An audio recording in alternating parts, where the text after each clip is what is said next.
Hey guys, welcome to the Tetra Health and Performance Podcast. Today we're tackling some of our favorite topics, talking breathing and locomotion.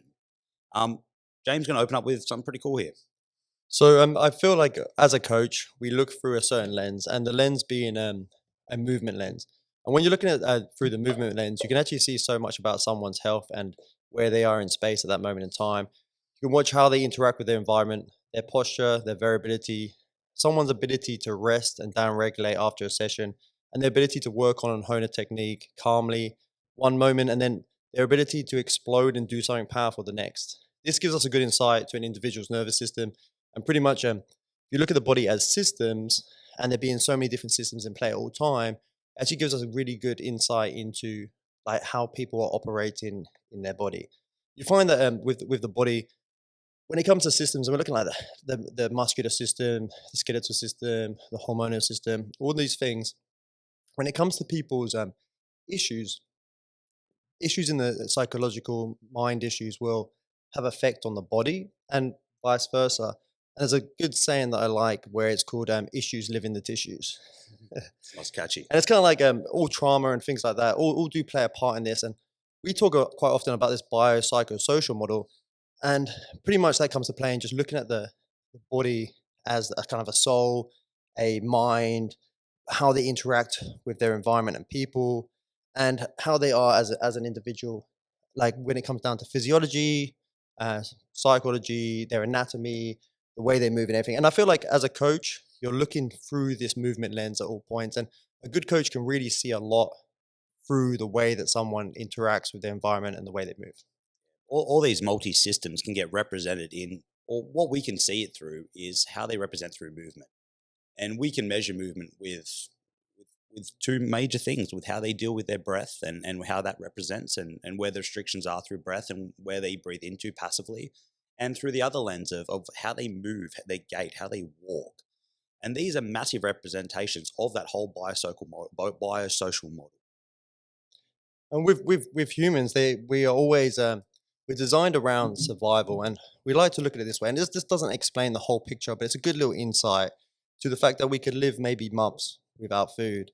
We can live just weeks without water, but we can only live 3 minutes without air. And if we can't, and that's our breathing. And if we can't locomote, we can't move, then we'll never be able to get to fresh water. Well, to this day, it's different. This is an evolutionary kind of standpoint, and we'll never be able to get to food. And what might even kill us sooner is we can't actually escape predators. Well, just get that from like an evolution point. Like your body's had to prioritize these mechanisms as number one, and how our body adapts is to prioritize these things to be functioning number one. So it doesn't mean optimizing well, it just means functioning. So your body will get you to breathe anyway, it has to, just because it needs you to breathe. It doesn't mean it's the optimal way for it to be done. And exactly the same with locomotion. We need you to move. We're not going to, your body doesn't automatically prioritize to this optimal movement. It's just going to get you moving. Doesn't mean if it's good or bad. You have to move to go get that, go hunt down that prey or go get water from the stream or whatever it happens to be. It's been a long process to get this. It hasn't been perfect. Body's just evolved with a lot of errors and some positives at the same time. And like Mitch said, they're optimal. Well, what is optimal really? Because when it comes to food and locomotion, you have to look at what makes humans exceptional beings. And this isn't just the fact that we have evolved to be bipeds, which we're on two legs. This is also the fact that being bipeds allows us to be extremely energy efficient. And being energy efficient, well, energy being such a vital commodity is probably the most important thing that exists to the human, right? That's the reason we breathe to transfer energy. The reason we need to eat and drink is all about energy. And what makes the human brain like extinct is that the brain is always trying to reserve energy at any cost. And this is kind of the predicament of the human being at the moment, right? Is that we have food everywhere. I mean, it's so easy to get food, but we just don't have to work for the food. Yeah, it's crazy, right? Calories are plentiful and cheap and not really that nutritious. On that evolutionary point, how cool is that? Because we became bipedal, we were able to save energy and prioritize energy to like brain development and spending energy on brain.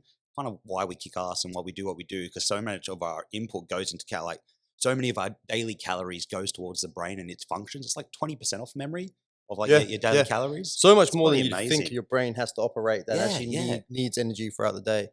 And also talking about optimal more is the idea that where we've gone as humans is Mitch was just discussing like optimal breathing patterns and optimal gait patterns. Well, optimal isn't always the most high end performance. The body might be actually trying to reserve energy, and it nearly always goes for the path of least resistance. So, if you do spend a lot of time like sitting down at a desk and you start developing these certain breathing patterns, well, actually, that becomes the path of least resistance because the brain learns that pattern. And talking about energy for the brain, well, when the brain actually has to burn more energy, that's a task. Anytime the brain has to learn something new, that costs a lot of energy. Mm. And with that, with regarding the brain, well, actually, if I start breathing into certain patterns, then I start opening up them muscles them to relax and them joints move better. Well, that's now the path of least resistance for my breathing. So you have this kind of like an anatomy from an anatomy standpoint, we want a path of least resistance, and then from a brain standpoint, we want the path of least resistance. To be chill and relaxed, to have this adaptation to new learning and new adaptation to the body as well. This is again going that biosocial model, right? Like it's hard to adapt and make good positive adjustments when you're jacked up and stressed and fully like anxious and everything's tight and nothing wants to move and you're stiff and you can't rotate. Like I think you can imagine that person in your head pretty easily. And then again, for that adaptation, when we're talking breathing and learning and those skills, the ability to relax and soften and to chill your body out at your whim is a tough skill set, but a powerful skill set to have. And yeah, we look at that as well through our breathing and a gait lens. For example, when it comes to inhalation and exhalation, well, with everything in the body, like we're just discussing, there's the brain giving the signals to the body, and then there's the body giving the signals back to the brain. So at all points, these two things are in conversation. How are you doing? What should we do to change? How can we do better right now? And how can we reserve energy? Like Mitch said with the breathing, well, actually, we know now that when it comes to breathing, like a really long exhale, like well, just exhale in general, will actually slow your heart rate down every time you exhale, and actually every time you inhale, your heart rate will increase. So, like Mitch was saying, we can actually use that information to adapt to our environment. Dude, one of the most underutilized skills, like at home listening, like the ability to exhale and exhale fully is a skill set that just isn't commonly there. We like to inhale. We're generally people are pretty awesome at getting inhales in, but very poor getting exhales. Like take that as just point number one. If you can learn to exhale, massive advantage to your ability to move your rib cage and your pelvis. Can we get a little bit deeper into the breathing? Do you reckon? Dude, you want to explain how breath works? Well, I was thinking maybe the reason for why we inhale and exhale and how that calms us down as well. And more importantly, why we get trapped in this kind of constant inhalation is the human body. Well, we breathe, I think it's 20 to 20,000 times, 20 to 22,000 times a day. And actually, you'd find one thing with breathing is we'd say we probably want everyone to breathe less. And the issue comes down to you think of it as like we all know this pretty well. Like we've learned this in science. Like every time I inhale, I take in oxygen, and every time I exhale, I release carbon dioxide. Well, what actually happens is we get to a state, and if you think of every time every time you're exercising, you instantly want to bring in more air. Well, the reason you want to bring in more air is not because your body demands more oxygen, it's because there's more carbon dioxide being created. So the body actually wants to offset that carbon dioxide. So just kind of that's an awesome point. So we haven't really even dived deep into this, but you can kind of see breath has a chemical function. It Yeah. has a nervous system function. It has a biomechanical function, which we'll get into a little bit more. So it sounds like this thing that I think gets ignored quite a fair bit. But a breath, how many times it's done per day, and the state of what we use it and how we use it in movement is massive. And if you understand its function and the positions of how we can put the body to influence breath, it becomes like a goddamn game changer. Yeah, and from that kind of the physiological side is we have a thing called a CO2 tolerance, and for everyone, for example, most people from lack of exercise have a very low CO2 tolerance, which means that you just can't handle much CO2 in the body. And what we actually want to do is we want to actually train people to be able to handle a higher CO2 tolerance, which then allows them to take more oxygen and utilize more oxygen in the body. We do something in the gym. It's called a bolt test, but we call it a CO2 tolerance test. And you guys, everyone can do this at home because the benefits are great from improving this. And it's simply you sit down, you want to be relaxed for a few minutes, like 2, 3, 4 minutes, be relaxed, sit on your bum or lying down in bed. And then, well, actually, it's better to be sitting up. So you kind of head over rib cage over pelvis. And then what you do is you take a natural inhale and natural exhale. You slightly squeeze your nose, as you can hear on the on the mic that I just did that. You slightly squeeze your nose, close your mouth, and then you just hold your breath until you have a strong urge to breathe in. You need to swallow, or sometimes you even find that your diaphragm will contract involuntarily. So if any of them things happen, you then stop the timer. So you should have timed that. You stop the timer, and then this score is actually going to very much relate to your health and your ability to. The higher the score, the less you probably breathe in a day. Mm. So you can see someone that's kind of stressed, and we see it when we do this, and someone that gets like 7 or 10 seconds, like, oh God, this is probably a stressed individual, someone that has quite a low aerobic base, and someone that's probably very stuck in an inhaled pattern, like loves that breath in, probably not great at those exhale strategies. That's a generalization, but that's kind of where the lens switches to, and you start to look at those things a bit more. And little things like, again, practicing exhale, building aerobic base, all these things will start to build that score up. And again, it's just not getting better at breathing. It has a whole system impact, which is like a game changer for the ability to relax, to kind of jack yourself up, to handle more stress, to get less breaths per day and to calm the body down. Has multiple factual impacts to your health as a whole. Yeah, and just like Mitch is saying, and we're discussing earlier, the systems.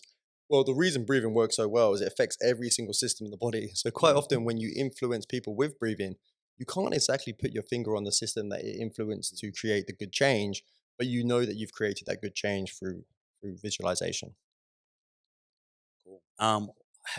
What is a good breath? I think is a good question. Like we, I think I got told as a young trainer, like it was always breathe into your belly. And I was always told to breathe into your diaphragm. And the visualization from that was this big fat circumferential breath and the tummy and the outsides of the ribs expanding. And then when I got a little bit into powerlifting, it was kind of the same thing and then squeeze and brace the tummy. But getting deeper into it, I'm like, oh crap, that was actually kind of not what I needed for my body and for my movement, and probably subtracted a lot from the movement options I could have had as a younger bloke. Well, I think that if you look at what is a good breath, well, I think it's always going to come down to context. Like Mitch just said there, like you've got that brace, like that breath brace. Well, that's an amazing tool. Like we actually know that when we brace, we create so much intra-abdominal pressure that there's no space for movement in your spine. Well, there's so much pressure on the spine and the pelvis that you can't actually create this freedom of movement. Well, if I don't want to move because I'm maxing out on a heavy weight, well, that's my best strategy. Yep. And less movement, the more ability to move really hard. But if we want to create movement in someone's body, then we want the relaxed breath. We want airflow moving around. We want like these soft exhales, these soft inhales. We definitely want diaphragmatic movement. And lots of it comes down to that. Most people, when they breathe, are using accessory muscles. And without going off on a tangent, like the diaphragm is just incredibly important, right? Like it's misunderstood. And if you look at the kind of like our the Western world and the Eastern world, well, or developing countries and undeveloped countries. Well, you're looking at really like in the Western world, we have there's studies to show that we actually have diaphragms and pelvic floors that are two Mm. times like half the size or a quarter of the size, and it's just because we live in higher stress states. We move less and all these things. And like you think of that, like when I think of pelvic floor, I think of like so many women who have incontinence after pregnancy, like guys and girls that get prolapses, all these things Yeah. that go wrong. Guys, you have pelvic floors as well. They're Yeah, not just a female thing. You've got them too, guys. yeah, oh, well, 100%. And it's also we've discussed this before, but the pelvic floor and the diaphragm they push pressures around the body so well with breathing that if you can use them optimally, then hey, and you want to be an athlete, well, you got to learn how to use your pelvic floor and your diaphragm. It's not a conscious thing. You can't consciously contract. But there's what's called what they called. When it's done, it can be just free energy. When internal pressures come up and down, like I'll try and paint a picture here to you guys about like what would happen in a breath. So if you're just sitting down now and you're calm and you're relaxed and you just take a breath in, nasal or mouth, what should happen ideally? We take that breath in. First thing that's going to happen is our ribs start to fill. We go inhale, the lungs are going to start to expand. You'll feel a bit of front and back expansion, maybe a bit of side to side. And as that air starts to come in, the air is going to go through the lungs and then push down on the diaphragm. The diaphragm's kind of just bottom of the ribs, kind of like a big balloon. And as that air comes in, that diaphragm's going to push down against your viscera. Viscera is like all the internal guts and all that sort of stuff. And as that pressure, it keeps pushing down as the breath continues. And all the viscera starts to descend downwards towards your pelvis. And as that inhales at its end, that viscera is drawing down and the pelvis has to kind of open to catch it. The pelvis has to move a little bit to open up and catch it. And on the exhale, the pelvic diaphragm is going to go boing and dome, and everything goes reverse order. So it's like a piston-like effort with the breath. As we come in, everything starts to move down. As we exhale, everything starts to move up. And as we exhale, that rib cage is also going to make shape changes as well. It starts to draw down, it starts to narrow, it starts to pull back. So when we breathe, we're going to see all these little tiny movements at the rib cage through the torso. We want to see those movements. It should be part of that calm, relaxed breath cycle. Yeah, definitely part of the calm, relaxed breath. Like when you should be able to take up that space. And when we talk about things, often we talk about them as a variability. There should be a time and a place, especially in recovery, where you should be to take up these breaths like this. But there's going to be times and places where you actually want things to be slightly restricted.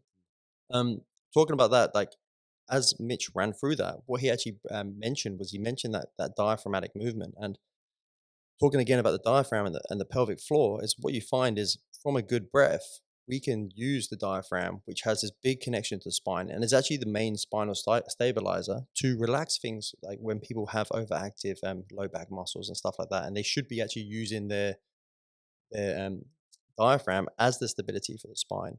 And quite often you'll find that people with low back pain just probably are, well, could be, theoretically, could be just working on breathing to improve that the best. Yeah, 100%. So imagine that breath cycle. Said James was saying some areas should be restricted at certain parts, like can't generalize, depends on the person. But like think that rib cage areas that don't really move or really fixed or super rigid, that can be somewhere to look at. And so think again that front, back, side to side, everything's kind of moving relative. I don't know the best way to put it. It just should be moving relative to the soft inhale.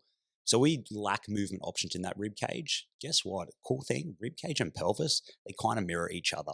So a rib cage issue can generally mimic a pelvic issue. So we start to see the rib cage doesn't really move well with the breath in. We can make probably a bit of a guess that the pelvis probably isn't making a similar action as well. So this breath and how we breathe is telling us so much information to our biomechanical movements. And some people need to move freely. And as James said earlier, some people need to be rigid in some areas to produce whatever they need to produce, maybe an athletic movement or whatever it happens to be. Yeah, totally. And like, really, we want the ability to be able to relax everything. And when we do have the ability to relax everything, well, guess what? Like the ability to contract everything sits on top of that ability to relax everything. So when things are tight, yep, they actually won't be able to relax.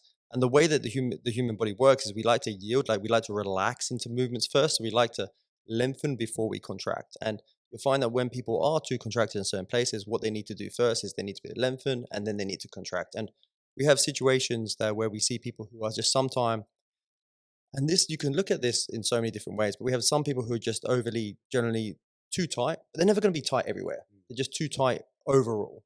Or we can look at someone who maybe is just too relaxed overall. And this comes down to like breathing, for example, we have the same thing. We have people who actually are too relaxed and need breath to hype them up. And then we have people that are too uptight and overwound. And then we can use breath to relax them. So there's not really just one good way to breathe or one good way to move, but we can design the breathing and the movement around the individual. Yeah, what they need, what they like doing, you can kind of feed them into that to kind of start off, and then you can start to pull them into where they may be a bit deficient and show them the breathing style that can actually help them out a little bit to open up more movement or relax their nervous system or whatever it happens to be. One of the biggest influences on breath, I think this would be a fun one to kind of segue a little bit into, and the most common factor that affects breath and our positioning that always is constantly interacting with us is gravity. And our body generally organizes and fixes itself around how we interact with gravity. It's a pretty cool one. So we have these different forces that act on us at all times. Gravity is one, and like gravity isn't the biggest player of them all. But you can't have gravity without something else. And when you have gravity, you have to have a ground reaction force. So if you have a force coming down on you, you have to have a force, we call it a ground reaction force, a force coming up on you. So if you can imagine it, most humans are getting squished from the top and then squished from the bottom. Then we have another force, which is a little bit more complicated, a little bit deeper into physics, what we call precession. And precession is this constant left spin on the Earth. And it's super interesting, the left spin on the Earth. We can look into it much deeper, but like a good example of this is there's lots of theoretical reasons for why we run tracks to the left, because the Greeks initially designed tracks running to the left. And the reason we run to the left is because they found that most things on Earth travel with a force to the left. The Earth travels around the sun to the left. If you look at snail shells and like shells in general, they're always to the left. And there's a lot of, I said, nearly all the planets orbit around the sun to the left, except for I think it's Venus that doesn't. Don't ask me why. But in general, most things travel to the left. And when we talk about that, so we've got gravity, we've got that precession, we've got the ground reaction forces coming up, and then we've got friction as well from our movement. Well, these all have an impact on us all the time. And there's also how we've evolved as well. So some cool things. Number one, what James just said with that gravity, think of that as like everything has an opposite and equal reaction. So gravity pushing down, ground pushing back up. That precession, cool thing about that left-hand spin, rather than so we don't get pulled and turned into the left, we turn into the right. When we go back to the diaphragm, something really cool. The body is naturally asymmetrical. We have like different sides of us are heavier. Like our right diaphragm's a bit bigger and descends a bit deeper. Kidneys, heart, and all that, the way they're staggered, we're just generally heavier on the right hand side, and we turn into the right. So we're naturally just kind of that right dominant, which is, I think, absolutely fascinating. Yeah, and it shows up in the fact that like when we see movement issues and movement compensations, and it's well documented now that people get twisted into the right against that natural precession, and you can think of that as like it's like we're always walking through a swimming pool spinning to the left that we slightly turn into it, and we end up more in our right sides. Lots of people think that's because they're right-handed, but the truth is that doesn't really play a big influence on that. You'll find that if you're right-handed and left-handed, the real difference is the brain. So if I'm right-handed, my left side brain has a cross connection into my right side of my body, and if I'm and which and that left side of the brain controls most of my movement. Well, if I'm left-handed, my left side of the brain, which controls movement, has an ipsilateral, so a downwards connection into my left side of the body. So that doesn't really play that big a part in like why we get stuck in the right. What plays a bigger part is, like Mitch just said, that we actually have this precession, and as well as that, we're heavier. Like you mentioned, how we have the liver on the right, we have a big diaphragm connection on the right, and that's all putting us into the right the whole time. That we don't want to get into the weeds of it. It's just like it's a fun concept to think about, and no one's immune to this. Like these are two factors that are constant to every human being on Earth.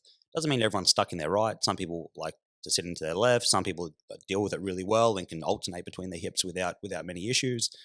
But it's these acting forces that are constantly on us. And it's how we organize our body with our breathing against gravity and how we move, again, our locomotion, which kind of grants us how much movement we do or don't have. And as we said earlier, not everything's optimal. We'll just find a way to do it, depending on our environment, how we've adapted, our genetics, our age, or you can have all these factors in play. Your body will find a way to get the job done. Yeah, and it's the same thing as breathing, like giving the individual breath to someone that needs a certain type of breathing and making sure they can open up the rib cage and the pelvis.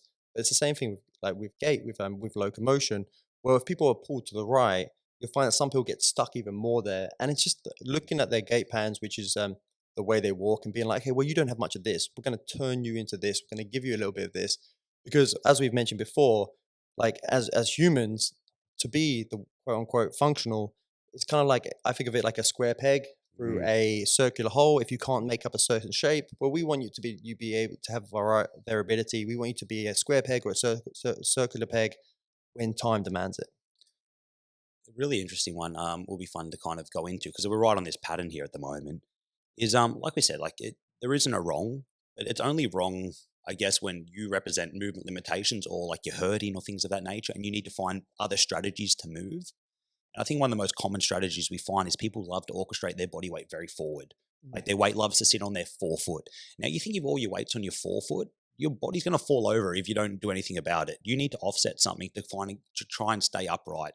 And a lot of that time we'll kind of pull our knees back and we'll dump our pelvis forward. And this is just a common one. I'm just trying to paint a common picture. This might not be you, it might be not your mate. It's just an average one you kind of see. With that pelvis falling forward, we have to kind of get our lower back on. Our lower back's pulling and arching us back. And we end up with like kind of this big poppy chest, and our back's really active, and the head draws forward and the shoulders fall forward. So we've kind of got like this S shape going up the body, trying to stay upright against gravity, or because we have this really forward orientation and all our weight's on our forefoot. Crazy is that? And then you think, well, let's go one more. Think of all the muscles that are working really, really hard to try and keep you upright. You can see this is like lower back is super, super active, trying to keep you upright. You'll have another couple of muscle groups that are really overactive there just to try and keep you upright in gravity. And lots of this comes from our environment as well. And as we talk about that as the body and how Mitch explained that we're falling forward, well, lots of the reason that we're falling forward is our state of rush, that high stress all the time. Like we're looking at a computer screen in front of us at work, for example, and we're leaning forward to try and see that small text. Okay, we're walking, we're in a rush to where we're going, and we're leaning forward to get the most out of going forward. Well, actually, in some ways, the best thing to do is slow things down, right? Actually, to walk slower. And when you walk slow and you have a natural stride, you'll find that you naturally bring your body weight back. Things like that switch, like that low back that Mitch just mentioned, they open up the rib cage. They do so many good things. And we have this cool word, which we won't go into for too long, but it's called the two cool words called Jacksonian dissolution. And what that means really is that the body will prioritize new adaptations over older adaptations. And really what ends up happening is as the body starts losing its ability to be completely upright, we actually start looking more like our ancestors. We start looking more like apes. And you can see that in like Mitch saying, the pelvis tilted more forward, the low back extending. And what happens is because we're no longer being upright, we're no longer in this calm state, that we actually ended up falling into these older adaptations that we've kind of outgrown, and we've put fresh adaptations over the top, and we actually end up looking more like apes. How crazy is it? And I'm sure you've seen these people before. Like I'm a bit of a creep, I'm a bit of a people watcher, and you kind of watch at the bus stop, or you're watching as you're waiting for something, and you'll see those people that their walking pattern won't alternate. You won't see the legs swing into one hip into the other. They'll kind of waddle. They'll throw one leg over the other, and you see the body just kind of alternating. It's like a walking fridge. The pelvis doesn't move, and they lack that rotational capability. And it's pretty goddamn common. And while you're watching that, you'll watch, and I do the same thing. Me and Mitch obviously just creeps and watch us when we're having a coffee and we just stare at, like, one of my favorite things to do is people watch anyway. And I think lots of people enjoy that. It's like the coffee culture, people watch. And when I'm watching, you're watching that, and I love watching gait patterns because you can see more from a gait pattern in general, people walking and how they stand, and you can see breathing patterns. You normally have to be a little bit closer, but they both mirror each other anyway. Like Mitch mentioned how the rib cage and the pelvis mirror. Well, your breathing and your gait are going to mirror each other. The places that you can't breathe is going to dictate how you walk, and how you walk is going to dictate mind blown. But talking about how when we're having a coffee and we're watching people being creeps, what's actually happening is you see these people who lose that movement in the pelvis, but you also see people completely and utterly lean over in their right side. And most people know they do this, right? You put all your weight in the right side, slightly turn the pelvis over to the right side, and just hang out in that position. And it's just where you spend most of your time. Well, this is exactly our point earlier, is if you don't use it, you lose it. And people, and we're not all about posture, right? Like posture is very important, but posture isn't just where you stay in one place. It's your ability to move out of things. And what people tend to do is they spend so long in certain shapes that they can't get out of them shapes. And in a gym, however well you train, most of the time, the gym may only be an hour, 4 or 5 times a week. Well, sadly, if I'm spending 23 hours out of the gym with these movement patterns, then I'm going to adopt to that more than I'm going to adopt to what I'm doing in the gym. Yep. It's yep. And that gym, like it's just 100%. Like I agree. Confirm my bubble. Confirm my biases. What is this about to say? Is that's why we look in the gym here. Like we try and have that lens, and one of the first things we'll look to do is, can we get this person out of this like falling forward pattern? Can we get that head over the rib cage over the pelvis? Can we get them to build pressures internally and then fight against external pressures as well? And when you get that kind of ability to do that, and you've all heard that if you've trained with us, it's, when we're teaching you a squat or a deadlift, how to orchestrate the body. And then the next kind of thing is we're looking is, can we teach them to get in and out of their right side of the hip? Can we alternate either side? And when you guys can get that kind of effort, think of that like maybe like a split squat or a movement that requires you to alternate the body weight into one hip versus the other. Once you get that ticked off, now can we rotate? Can we do athletic stuff? Can we do really cool stuff? And we generally see that as the priority. And like effort number one, can we get everything pulled back and head over rib cage over hips? If we can do that, can we alternate? And then if we can alternate and get in and out of hips, that's awesome. Then can we rotate and be powerful and do other athletic things while maintaining those other prerequisites? And that can all be done in the gym environment. But as James said, if Yeah. If you have a poor lifestyle and you're doing some damage to yourself outside of it, it's going to be hard to gain progress. And when we talk about these constants of force, well, actually, that force really builds up, and it becomes quite a heavy number on people in certain positions. So you can imagine, like, if we could say the force of gravity, and then we times that by the amount of times you're spent in a certain position, well, you're getting stronger in that position. Well, one of the cool things that we can do in the gym that we can't always do outside the gym is we can load you up in the other position. So we can start forcing you equal force to force you out of that position, and that pays massive dividends in people's movement that you can actually eventually, first of all, sometimes you have to just learn the movement light, and as you start loading them better movements, they become more ingrained. The brain starts learning them, is comfortable in doing and moving them, and you start adapting and having these extra movement capabilities. But outside the gym, steps, like, so many people do not move enough throughout the day, and I think it's got worse now that people are stuck at home and they're not commuting to work. But ideally, we've heard that kind of we and there is some evidence to back up to say that there should be 16,000 to 17,000 steps taken a day from our ancestors. That's how many steps they did. And ideally, we've now got the number of about 8,000 to 10,000. But you find that probably most people aren't taking enough steps or walking. We talk about how you're not taking up the right shapes. Well, walking will do that for you quite a Yeah. lot. It will start building momentum to push you into the other positions, especially some nice long distance slow walking. 100%. And you know what? Cool. Like a bit of extra terrain that has a bit of different variability will force you to make some different shapes as well. If it's the same, like good walk, don't let me put roadblocks in front of you. But if you can like go for a walk in the bush, or you have that ability to go for a mountain hike or something, that's awesome. That uneven terrain calls you to shift your weight, alternate your weight, gets the pelvis to move a bit more and gets a bit more funkified. And that your body has to adapt. And it's cool. You get to have fun. You're out in nature. You're making shapes with your hips. You're getting more movement. How cool. It's relaxing as well. And if you look at the evolution of humans, this is what we were designed to do. We were designed to walk long distances. We're designed to maybe get out of the forest and then walk out in the sun. This is why we have such an advantage, and why we've improved so much over some other animals, and why we've been able to do these such amazing feats is because we have these like Mitch is saying, these different terrains and stuff like that. Well, I find this fascinating. Well, humans being on two legs, now our two legs have to do two things. Whereas you see, like, most mammals that run on four legs, their front legs, what they do is their front legs are the shock absorbers, and then their back legs are the power. Well, for humans, we have to have 2 feet that are both the shock absorbers and the power. And this is where things get complicated. This is where we lose things because we have to train them that way. Oh god. Okay, let's not go into that because No, that's a deep rabbit hole. That one. Okay, where to tie this in? Because I want to go one more thing. So I okay, feel shoot, I shoot. just find this is such a cool, interesting fact is, well, as we're talking about breathing, the other thing about humans is we can breathe out of sync with our running. This is what makes us amazing predators. Whereas you look at animals with four legs, every time they take a stride when they're running fast, the diaphragm has to get compressed. They have no option not to. So they have to breathe in and out on a 1-to-1 ratio of stride to breath. Whereas humans, like, we're the only animal that can actually get out of that stride and keep up a good fast pace. So evolutionary, what we used to do is be to hunt animals like that. We wouldn't get our breath. We'd chase a deer until that deer would just pass out from exhaustion, and then we'd eat.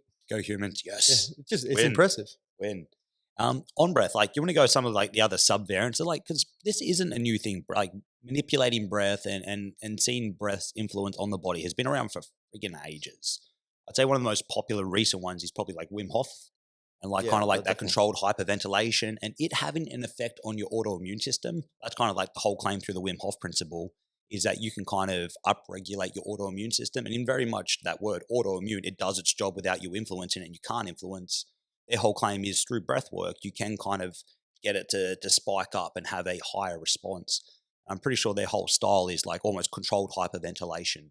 Yeah. So it's like that inhale, exhale. And what they're trying to change is like the CO2 level. And by that CO2 level, by getting more inhales than exhales, I believe it is, memory.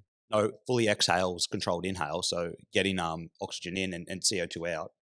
Yep. Right So there. you're just trying to pick up the oxygen Yeah. to an extremely high Got level, confused there. which hyperventilates you.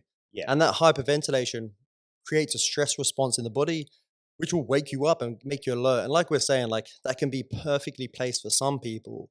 Where what happens with that is the people who are maybe a little bit lower that day, a little bit more calm, and they need to be excited before they do a big lift or something like that.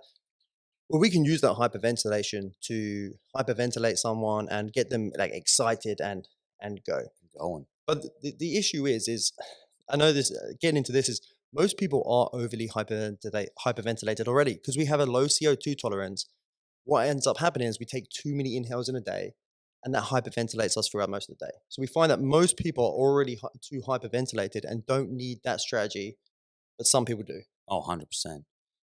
Maybe another one that kind of interlinks to what we've But already been talking one about. more interesting thing about that is paramedics who used to have someone who needed oxygen. And when someone needs to be resuscitated, they actually use oxygen much less now for the reason that they found it hyperventilated people. And there is a lot of evidence to say that it can cause things like heart arrhythmias. And we look at now in soccer, the last couple of years, there's been something like 5 heart arrhythmias spotted.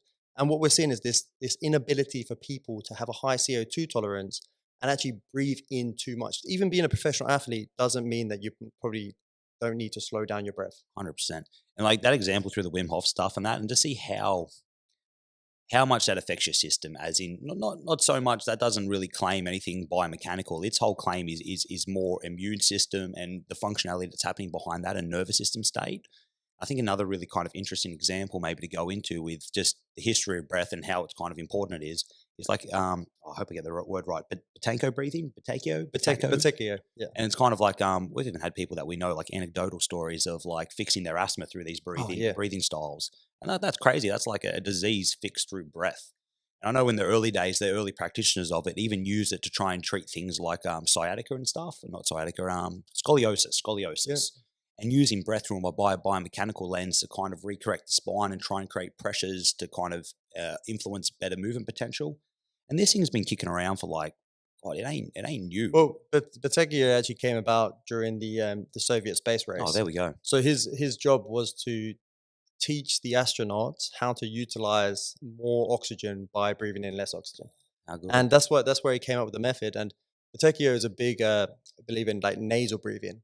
And he actually makes claims, and I would agree with these claims to some point, where humans are nearly never supposed to breathe through their mouths. And we're actually mostly supposed to be nasal breathers.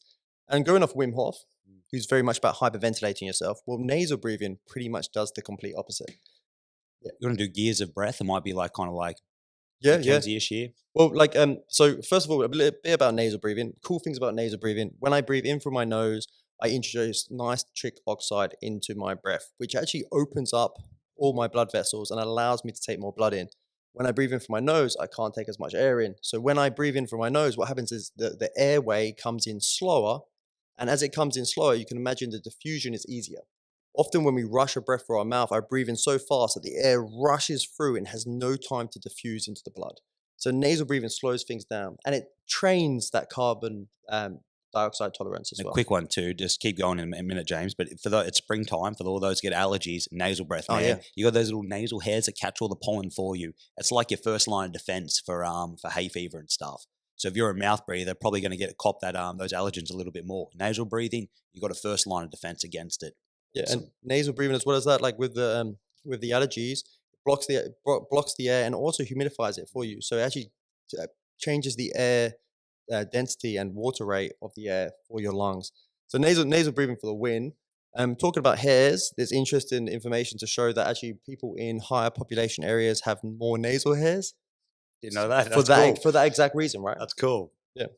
And with the nasal breathing, the whole idea of nasal breathing is then we can use that to relax people. But okay, this is something we really believe in: is we don't want, when we're training people's fitness, we don't want nasal breathing to be the limiter. Well, while you can train nasal breathing to a really high level, that will take a lot of time, and you're leaving a lot of gains on the table while you do that. So we steal this thing from Brian McKenzie, who's really big into breathing. His information is fantastic. Give him a follow. Shout out. Big fan of the podcast. Thanks, Brian. Well, Brian McKenzie has gears. So he actually like trains certain gears. And you can think of it like a car. Well, when you're actually going to go max out, then here's a time for some mouth breathing at gear 6. Well, when we go in gear 1, well, here's some time to actually breathe softly. And his gear 1 is actually a soft nasal inhale followed by a soft nasal exhale. And by soft, I mean like you think of them nose hairs that we just discussed in. Them nose hairs shouldn't be moving. I should be able to breathe in from my nose without moving my nose hairs. I should be able to breathe out without moving my nose hairs. Again, the benefits that come from that are massive and will over time improve performance greatly. A quick one on gear one. Keep going just a moment, mate. But just want to talk a little bit about neck and shoulders. Like if that gear one, you shouldn't see any of that musculature around the neck or shoulders getting angry. It should be completely relaxed. Shane was saying those hairs don't move, nor do those what we call accessory muscles around the neck. They should be chill as all heck. So if you're someone that you notice when your breath gets really angry around the neck and you see that elevation and everything kind of the tone increase, gear one it, man. Slow it down and really be mindful with that slow nasal effort. You'll see how relaxed that stuff stays Yeah, and how much that tonality will just calm down. and then their muscles are their accessory breathing muscles. So we know that when we're taking a soft nasal inhale and exhale, well, that's the best way to train your diaphragm. And if we're talking about low back pain, like we did previously, well, soft nasal in, soft nasal out is going to be the best way to do it. And there's also a lot of proof for things like sleep apnea, obviously stress, like all these things that you can improve with your nasal breathing. And lots of people will struggle at first, but I think it's Patrick Mickey Owen, who's again he wrote a book called The Oxygen Advantage, which is again a really good book if you're interested in breathing.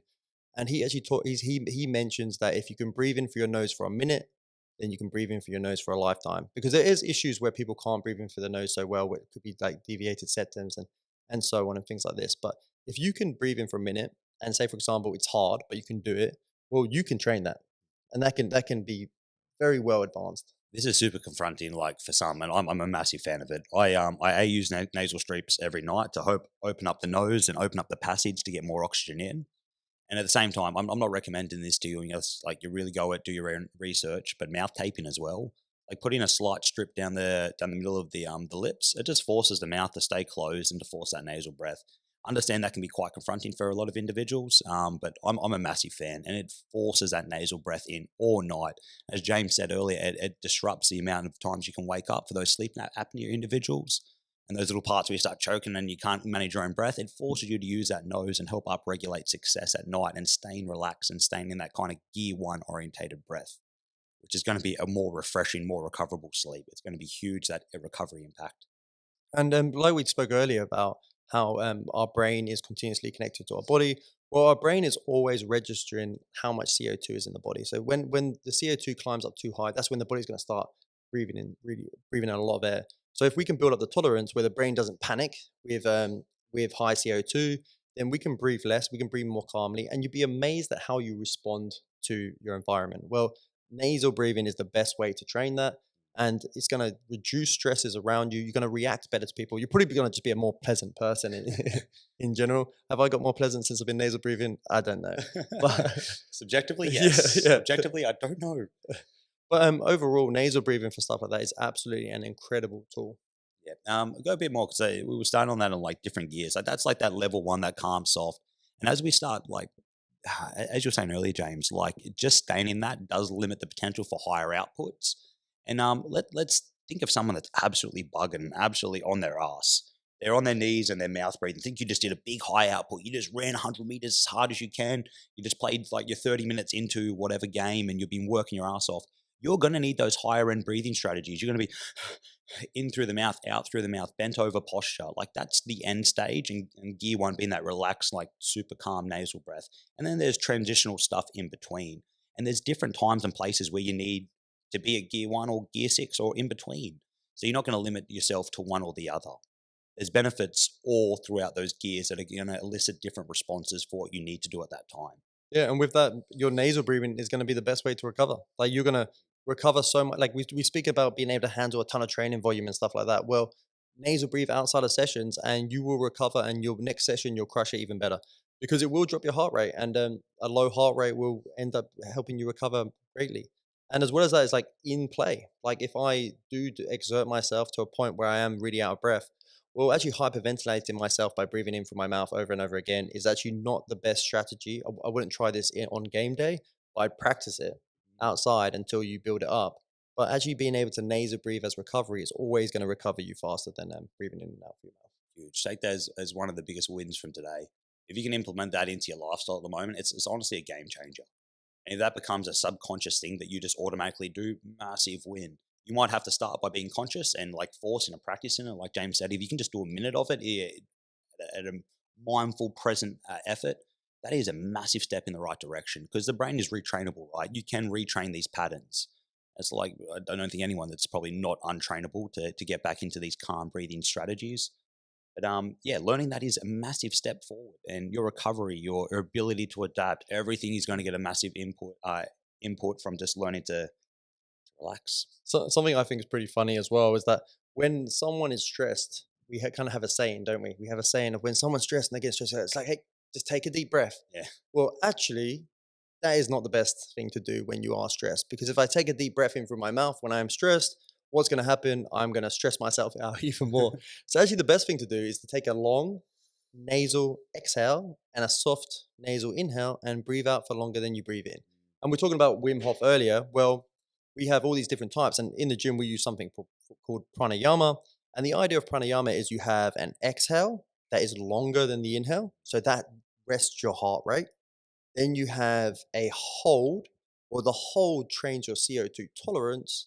And then you have a soft inhale that is shorter than the exhale, all in through your nose, which creates this perfect environment for nasal breathing. So you can think breathing where you actually breathe in very shortly. You take these really long exhales that are longer than the inhale, but it has to be manageable at first. You don't want to stress your system.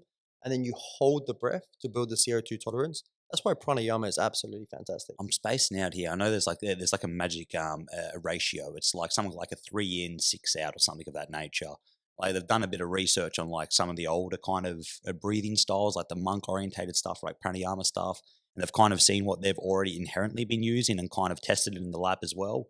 And I'm gonna pull this out of my ass, so completely out of my ass. But it's something like 3 in, 6 out with a 3 hold transition or something of that nature.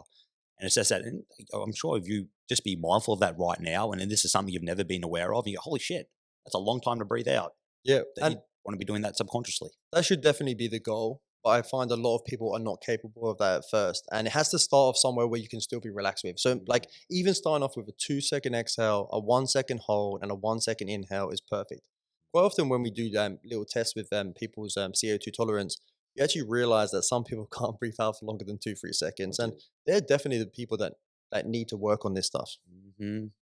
And like we just said earlier, you can practice just being mindful at home. You can do it while you're walking and just stay low to your walking outputs by just doing breath in through your nose, breath out. And you'll be see how hard it actually gets to walk. And you'll be like, oh shit, I have to really slow down. I have to lower my outputs and I just have to listen to my breathing strategy.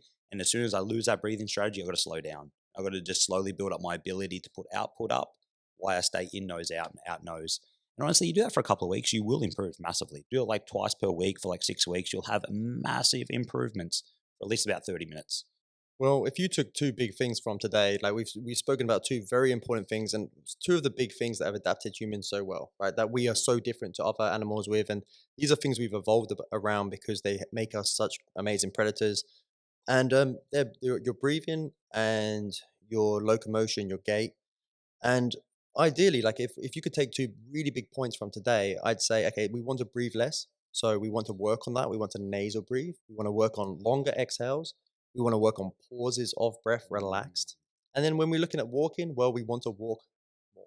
And we want to take long, slow walks where we're not thinking too much about the destination. Because the issue with walking towards a destination is that you end up leaning into it and you end up walking too fast. So it's like walk for the pleasure of walking and breathe for the pleasure of breathing, I guess. Mate, I want to shove one more topic in here Yep. before we wind up today. That wasn't supposed to be a wind down. Good. I Yeah. felt like a natural Yeah, wind down. okay, I was yeah, enjoying it. I was like, okay. I want to talk shoes. Yeah. Shoes are massive, Yeah. and how you need to change shoes for different environments and different tasks. If you're coming into the gym, you probably don't want to be wearing runner shoes, and if you're out running, you probably don't want to wear almost flat gym shoes. Can I jump on this quickly with what you were talking about earlier, Mitch? So earlier you mentioned how things are analogous in the body. So say, for example, my rib cage moves, then there's going to be certain movements in the pelvis that are going to reciprocal with that. So say, for example, I get a certain movement in my rib cage, I'm going to get a certain movement for the pelvis. And we spoke about how gravity has a force downwards. Well, with gravity on the force downwards, we find that the rib cage and the pelvis control that really well. So if I have good movement in my rib cage, good movement in my pelvis from this walking stuff, being able to breathe fully and take up all these movements, then what actually happens is I have good movements for my limbs. So I have better movement through my arms. So the rib cage and the pelvis, we love them because they dictate how well you can move your arms. Most of the time, if someone can't move the arm well, or they don't have full range of motion through the leg, well, it's the pelvis and the rib cage you have to look at. We need to open that up to give them the space to move into. And it pretty much involves the joint moving into the position that they want, rather than them just trying to crank the arm into a I certain think shape. that's explained pretty well, man. Cool. And then from there, we're looking at the feet. Well, the feet have the ground reaction forces coming up on them. So the feet being very important in the fact that they actually should be sensing the ground at all time, and they should be making all these shape changes to allow the pelvis and the ribcage to do their things. The feet is a completely different story. Like, so sometimes we need to look from the top down, and then sometimes we need to look from the bottom up. And the feet are so important. That's our main interaction with the ground. And just elaborate on that, like I think it's the direction you're going with. As soon as that foot hits the ground, that first message, that when that heel strikes that ground or when that midfoot hits the ground, that message is getting sent up to the brain. Oh, this is the force that's going in. This is the rate it's going at. This is the shape I need to make. And this is the shape the thigh needs to make and the hip needs to make. All that information happens in such a quick effort, but it's the first bit of information your body gets to what it needs to do next. Yeah, totally. And ideally, like we should have some kind of contact with the ground with our feet. Like because the brain gets so much information from the foot. Well, we put these sensory deprivators on our feet. Now, I'm not against shoes. I think shoes have like a fantastic that they have so many benefits. But I think there's definitely times where you want to get out of your shoes, or like we're gonna about to discuss, using the right shoe for the right job. Mm. Because the second you put a shoe on, you are changing the shape of what your foot's going to do on the ground. Therefore, you're actually changing the shape of what your pelvis and rib cage are going to do on the ground. And you just got to make sure you get the shoe that fits you. Most definitely. And it's task dependent. Yep. So like I kind of jumped too quick into it. No, not at all. If you're going running, you want a shoe that supports running movements and what movements you need to make. And having a shoe that limits those abilities to make those shape changes, you're gonna have to do some weird stuff, or you're gonna have to do some funky stuff with your body to produce locomotion to start running, whether it be slow speed or high speed running. The exact opposite. If you're in the gym and you're doing some strength movements, you're probably going to need something that's a little bit different that allows your foot to move in a different action. So this is something where I know a lot of shoe stores now have someone in store that can help you out with it. It's definitely not. Don't just go, oh, I like that shoe. That's pretty. That's what I'm going to wear. Yeah. Try and find the right shoe for the job that you've got. And that might mean you might need two pairs. You might need something that you have for the gym world, and you might have something that you need for outside when you're running and jogging. Yes, and big things you're looking at the shoe. Like if you want the kind of the what questions should I be asking, is you're gonna like they have it in the name quite often, a training shoe. Well, actually, I think training shoes are probably the best for training in. Believe it or not, Surprise. and running shoes are better for running in. But it's not just that simple as well. It's like with a training shoe, you want it to be flat. Most of the time, we don't want too much of a heel lift. But if you are going to be doing some powerlifting exercise, sometimes the heel lift for squats and things like that can come in really, really handy. I think the biggest issue happens when people are wearing runners for training, not just any runner though. It's runners that purposely push them into a supinated or a pronated foot for their running style. And then when we're looking at squats, where we actually take up these full ranges of motion all the way from standing up, down and deep into our hips, well, we need the foot to change a fair bit. And what the shoes sadly don't do is they don't allow the foot to change as much as you might want it to. We won't make this too biomechanically, but I will explain a little bit more about foot shape. So hopefully it gives you a nice idea.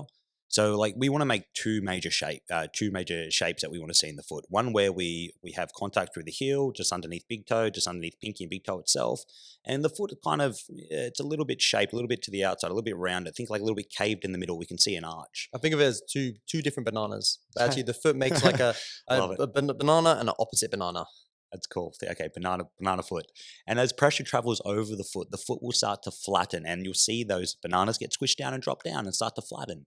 And we're going to need to go from that kind of like that little arch, that what we call a supinated foot, into a pronated foot when it squishes down. And the foot will resupinate, but just leave that there.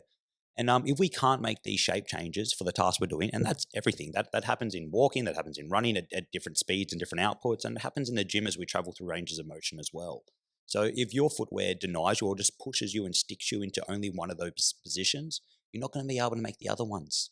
And then that becomes, I don't want to say an issue or a problem, but it takes away from the movement potential that you could have, which is then going to call on different muscles in different areas to take over the job. Totally. And lots of what the shoe does is it, rather than actually just not let you make a shape, it normally is working to speed you up for a shape or slow you down for a shape.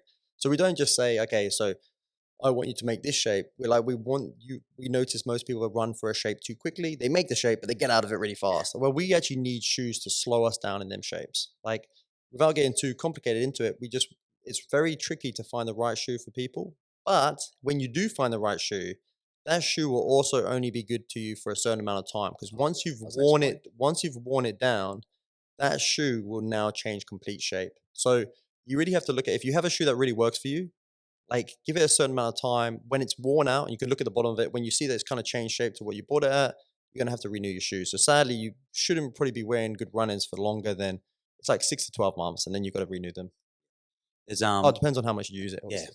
it's just cool. Like I'm a very crap runner, but like I like doing a little bit of running every now and then. It's this cool little running app, and you put your shoes in there, and like you can actually track what mileage you get or kilometers That's you get on awesome. it. And it tells you like, hey, like this shoe's kind of had its lifespan. It's probably time to buy a new one. On top of that, what just James said, which is so cool, like the bottom of your feet can be evidence of what you do and how you move. So if you had a few shoes, you've had a pair of shoes for a while and you've moved a fair bit, and you flip them over, and you kind of see where the wear and tear is. And if you got like on that really outside, that kind of C shape, you can kind of see like where that weight is, or you can kind of see like the inside of just underneath the big toe has been really weared away. You can kind of see where you like to load. And the cool thing is, like, remember what we talked about being right side dominant and having like a lot of pressure on that right foot? If you flip over both and you see that right foot is kind of more weared away and kind of eroded than the left side, well, that's pretty cool, right? That's a bit of evidence to how you've been loading and how you've been moving.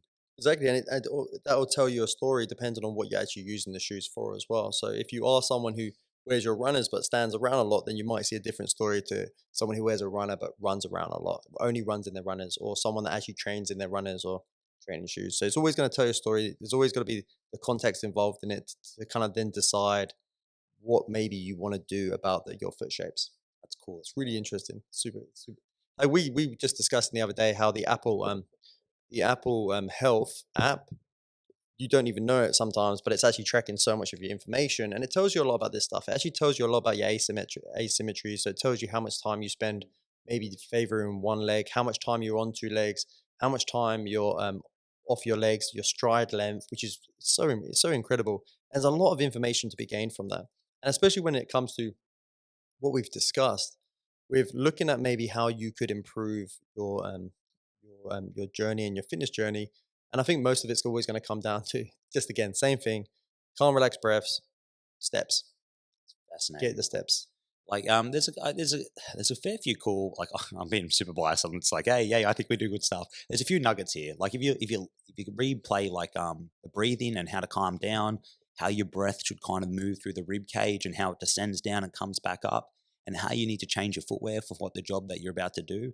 These are massive things that just kind of live with you. Like Yeah, kind of they're totally. not just short pack, they just stay with you. Well, And they will benefit your life they compound. greatly, Yeah. massively. Yeah. They build up, and like God, you start this stuff tomorrow, you'll get probably some positive effect immediately, but you'll also get massive long term. Um, anything else that you want to kind of dive in there, mate? No, I think we covered a lot. Yeah, beautiful, beautiful. Guys, a pleasure as always. Got any questions, queries? Maybe follow us up in the comments. Make sure to like and subscribe. Really look forward to coming out with you the next episode. Thanks for listening. Appreciate you guys. Cheers. Bye.